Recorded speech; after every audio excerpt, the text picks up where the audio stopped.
আমাদের ফসল ভালো হয়নি বিদায় আমি খাজনা দিতে পারবো না। আগামীতে আমাদের ফসল ভালো হলে এক এক করে 10টি বছরে খাজনা পরিশোধ করতে হবে। মহারাজ, আপনি যখন বলেছেন এক এক করে 10 বছরের খাজনা আগামীতে আমাদের সেই দরবারে হাজির করবেন, কিন্তু আরেকটু আপনার কাছে আরো এসেছে। এবারে কি আদেশ? মহারাজ, আমাদের মাঝে ফুল বাগিচায় বেড়াতে, তাই তো সেই ফুল বাগিচার আপনার একই মাত্র কন্যা যুবাকুমারী তার পঞ্চদাস সিংহীকে চলে বেড়াতে, তাই তো আপনার সেই কন্যার সঙ্গে সাক্ষাৎ হয় আমাদের বাচ্চা আপনার দরবারে পাচ্ছে। মহারাজ, আপনি আমার এমন একমাত্র বিশ্বস্ত কর্মচারী বলে আপনাকে আমি কিছু বললাম না। আপনি এখানে থেকে সম্মানে চলে যেতে পারেন। এটি মানুষ হলো মহারাজ, একটি ধার ভেবেছি কথা বলে এক এক করে 10 বছরের খাজনা আপনি দিতে পারেননি, তাই তো আপনার একমাত্র কন্যা আমাদের বাচ্চার হাতে তুলে দিতে পারলে আপনার যত 5 বছরের খাজনা করতে পারে। প্রয়োজন হয় আমার এই কন্যাকে একটু করে এই তো গঙ্গারে জলে ভাসিয়ে দেবো, তবে কখনো এই মুসলমানের কাছে আত্মসমর্পণ করবো না। আপনি জানেন তার সর্বকে দাঁড়িয়ে কিভাবে কথা বলেছেন, আপনি আত্মসমর্পণ করবেন না। আমাদের বাচ্চা আরো একটি আদি জুগেছে, সম্মানে যদি আপনার একমাত্র কন্যাকে আমাদের বাচ্চার হাতে তুলে দিলে তাহলে ভালো, আর যদি না দিন আমরা যুদ্ধ ঘোষণা করে আপনাকে বন্ধু অবস্থায় হাজির করব। ঠিক আছে, আপনারা যখন যুদ্ধের স্বাদ দেখেছে, তবে আপনার সঙ্গে আমি যুদ্ধ করবো না। আপনার সঙ্গে যুদ্ধ করবে আমার উজিরে আলম। আমি অপেক্ষায় ছিলাম মহারাজ, আপনি শুধু একটিবার অনুমতি দিন, আর বাহুতে কত শক্তি আছে আমি একটিবার দেখতে চাই। উজিরি সাহেব, বলুন মহারাজ। উজিরের যুদ্ধের সাথে মিটিয়ে দিবে, এর জন্য এই রাজ্য থেকে প্রাণ না নিয়ে এই রাজ্যে ফিরে যেতে পারে। মহারাজ, আমি তাকে সম্মানে আমি তাকে বুঝিয়ে বলবো, তুই সম্মান মতো এখান থেকে চলে যাও। উজির সাহেব, একমাত্র হলুরাম রাজার কথায় আপনি কেন জীবনের দিকে এসেছেন এই রণক্ষেত্রে? আপনাকে আমি বলেছি এই মুহূর্তে রণক্ষেত্রে হতে আপনি দৌড় হয়ে যান। আরেকটি কথা আপনাকে বলে যাচ্ছি, আপনি যদি আপনার মায়ের দুধ পান করে থাকেন তাহলে এখান থেকে চলে যান।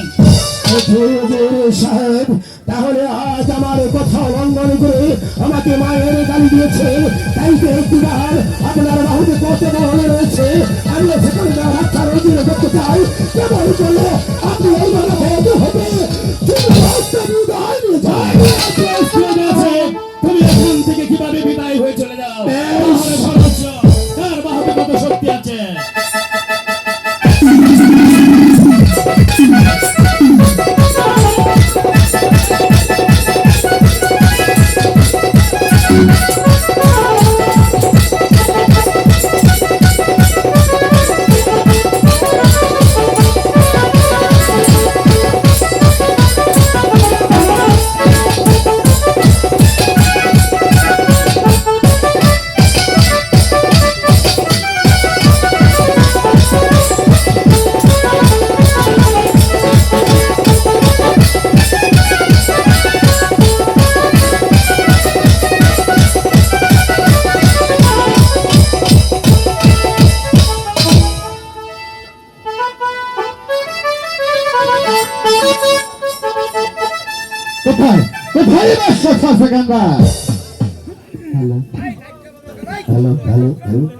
কোথায়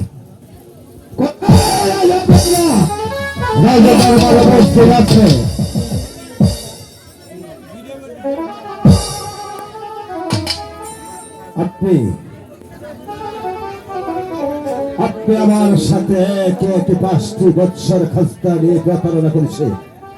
আমি আপনার স্বচক্ষে তদন্ত করে দেখেছি, কোথাও মহান মেহরমান খোদা প্রকৃতিকে বুঝতে আপনার কোনো ফসল করেনি।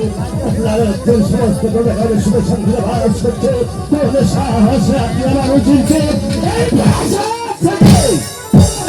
রাজ্য কি করে দিয়েছে? আপনার উজির যে প্রস্তাব নিয়ে এসেছে, শুধু আপনার উজির বলে সেখানে থেকে প্রাণ দিয়ে দেশে ফিরে যেতে বলেছে। আর যদি অন্যকে হতো তাহলে তাহলে তাকে এই রাজ দরবারেই একেবারে রক্তের বান্না বসিয়ে দেওয়া হতো। হ্যাঁ, তবে স্পর্ধা আপনার জাতীয় চিত্র বাদশাহ সেখানদারের উজিরকে আপনি অপমান করেছেন। আপনি জানেন যার বয়ে পৃথিবীতে দাঁড়ানো বসে করে জল খায়। সেই বাদশার একমাত্র উজিরকে আপনি অপমান করে দিয়েছেন। আপনি এবার বলেন আপনার 5 বছরের খাস্তা আমাকে দেবে কি না? আমি তো পূর্বেই বলেছি, আগামীতে আমাদের ফসল ভালো হলে এক এক করে 5টি বছরে খাজনা পরিশোধ করে দেওয়া হবে। আমি কোনো মিথ্যার আশ্রয় নেব না, মিথ্যার জ্বালান ধরাবে সন্ধ্যা। আর আমার উজির যে কথা আপনাকে বলেছে আপনি বলেন সে কথা তো রাজি কি না? আমি তো আপনার উজিরকে বলে দিয়েছি, প্রয়োজন হয় আমার এই জান্নাতে চুক্তি করে এই তো গঙ্গারের জলে বাস করবো, তবে কখনো আপনার হাতে আত্মসমর্পণ করবো না। তাহলে যে আপনাকে এই বয়সে যুদ্ধ করতে হবে? প্রয়োজন হয় আপনার সাথে যুদ্ধ করে এখানে আমি শহীদ হয়ে যাবো, তবে কখনো আপনার কাছে আত্মসমর্পণ করবো না। তার অনুরোধ করছি এই যুদ্ধ বয়সে যদি আমার সাথে যুদ্ধ করেন তাহলে এই রাজ্য নয় সমস্ত প্রজাগণ আপনাকে পুরস্কার করবে। তার আমি বলছি আমার প্রস্তাবে আপনি সসম্মানে রাজি হয়ে যান। আপনি কেমন করে ভাবলেন আপনার প্রস্তাবে আমি রাজি হয়ে যাবো? হ্যাঁ? আপনি হয়েছেন একজন মুসলমান আর আমরা জাত হয়েছি ব্রাহ্মণ, তাই তো ব্রাহ্মণের কন্যা মুসলমানের হাতে কখনো তুলে দেওয়া সম্ভব নয়। ঠিক আছে, তাহলে যুদ্ধ ক্ষেত্রে দেখা যাবে।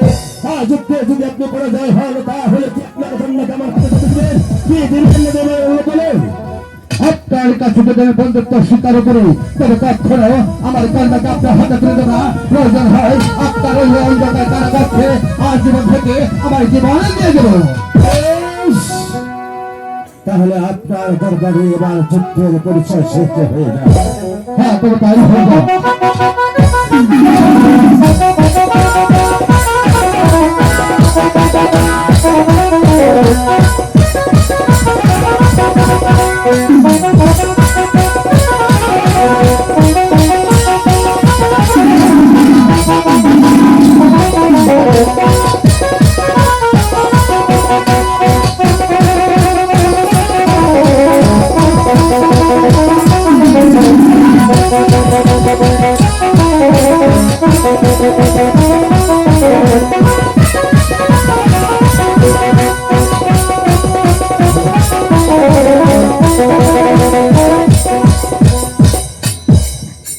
এবার কোথায় গিয়েছে আপনার সেই বীরত্বের গরিমা?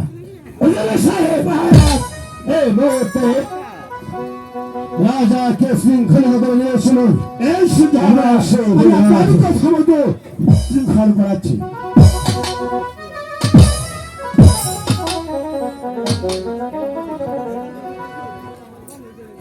আসুন মহারাজ, আসুন।